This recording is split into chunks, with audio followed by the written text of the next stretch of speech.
In every human system, there's two reactions. The first one is instinct. The second is identity. Most people spend their entire lives mistaking the first for the second. They never reach the point where interpretation, coherence, or self-command can occur, because they assume the first surge must be honored, obeyed, or defended. This week's work was not about better feelings or cleaner communication. It's about preparing you for a far more advanced skill, distinguishing your first reaction from your real one. Imagine you enter a dim hallway with two doors. The first door is slightly open. A loud voice comes from inside, shouting urgent instructions. Say something now. Defend yourself, correct them, explain, retreat, prove, control. The room is chaotic. It's filled with old memories and unfinished arguments and emotional echoes that have nothing to do with the present moment. It's familiar, and because it's familiar, it feels true. Most people walk through this first door, not because the room is wise, but because it's fast, it's loud, it's practiced. It feels like home even when it ruins them. But if you wait even for a breath, a second door becomes visible. There's no shouting behind this one, only a quiet voice waiting to be heard. This room contains newer information, current information, not the past pretending to be the present. This room is where your real reaction lives. Your considered reaction, your adult reaction, your truthful reaction. And your task isn't to silence the first room. You can't. Your task isn't to shame it. There's nothing shameful about instinct.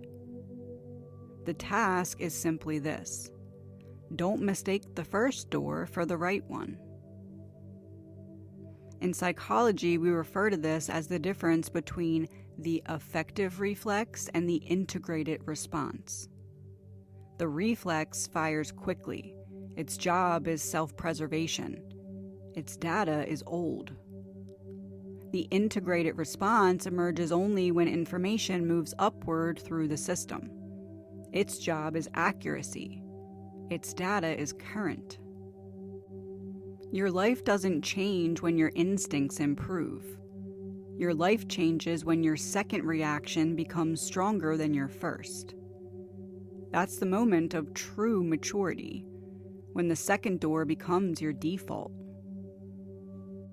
Researchers studying conflict response patterns found that the most effective negotiators and leaders and emotionally grounded individuals all share one trait. They delay their first reaction long enough for the second one to form. Not suppress it, not override it, not spiritualize it. Delay it, just long enough for meaning to rise. The time needed is anywhere from 0.8 seconds to 3 full breaths. It's not meditation, it's mechanical. It's neurological, it's predictable, and it's trainable. 0.8 seconds to 3 full breaths. Your instinct fires from the limbic system. Your clarity forms in the prefrontal cortex. There must be a bridge between the two. This week is about building the bridge. Next week is about crossing it. You're not learning to manage emotion. Emotion is not a problem. You're learning to manage timing. The timing between signal and self, between sensation and meaning, and between meaning and voice. Every conflict, every regret, every explosive moment in your past can be traced to this single fracture in timing. Too fast and you speak from injury. Too slow and you abandon your own truth.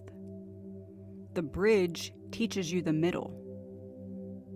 Instinct tells you what your system remembers. Meaning tells you what your system understands. Voice tells you who you're willing to become. Most people live their entire lives inside the first room. This week introduced you to the second. The point of this week wasn't refinement, it's reorientation. It taught you that your life isn't shaped by what you feel. It's shaped by the moment you choose which door to walk through.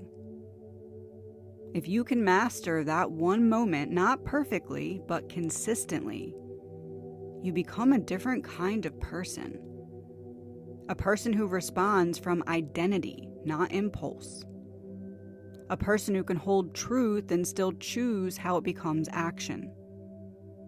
A person whose voice isn't a weapon or a shield, but an instrument of intention. It's not emotional hygiene, it's not positive psychology. It's self-governance at a higher level. The architecture of adulthood. This is how instinct becomes wisdom, and how wisdom becomes voice. And this is how voice becomes a blueprint for a life that you're consciously creating. There's a concept in cognitive science called latency of perception. It refers to the gap between what happens and what your consciousness believes has happened. Most people don't realize that their experience is always slightly delayed. By the time you register a reaction, the body has already moved. The instinct has already fired. The pattern has already attempted to rerun itself. This latency is small, it's measured in milliseconds, but it's large enough to determine the shape of your entire life. Imagine that there's two professionals receiving identical criticism. The carpenter responds instantly. His gut tightens. He defends, he explains, he dismisses, or he counters. His system has no bridge, only impulse and output. He leaves the interaction certain that the other person made him feel this way. He never sees the architecture of his own reaction. Now, the architect does something different. She feels the same internal jolt, but she allows the signal to rise for interpretation. She asks silently, "What is this touching?" and waits long enough for meaning to surface. Only then does she choose a response. Both have instinct, only one has authorship. The carpenter is driven by the first reaction. The architect is defined by the second. The difference isn't emotional, it's structural. It's the difference between a mind that's governed by inherited patterns and a mind that's governed by deliberate interpretation. Every internal response has 3 layers. The first layer is sensation. The gut fires, something registers, it's pure data, there's no meaning or context or story. Layer 2 is interpretation. The heart, or psychologically, the integrative emotional cortex, begins to determine whether the signal is old or current, personal or relational, threat or memory. Layer 3 is identification. This is the moment that the mind declares, "This is who I am in this moment," and the throat delivers that identity through speech or silence. Most people skip layers 2 and 3 entirely. They move directly from sensation to performance. You're learning to inhabit all 3. There's a concept used by intelligent analysts called interceptive delay. The best analysts are not the ones who react quickly. They're the ones who wait just long enough to gather the real pattern before drawing a conclusion. This is what you train for this week, not slowness or suppression, but interpretive delay. Enough time for the second door to open. Enough time for instinct to become information. Enough time for the heart to extract truth rather than projection.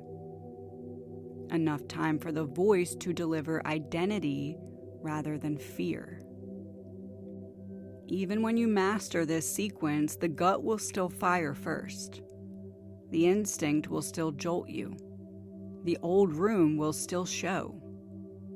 Mastery doesn't eliminate the first reaction. Mastery prevents the first reaction from becoming your identity. Your first reaction reveals where you've been. Your second reaction reveals who you are becoming. Your life will now follow whichever you choose to honor.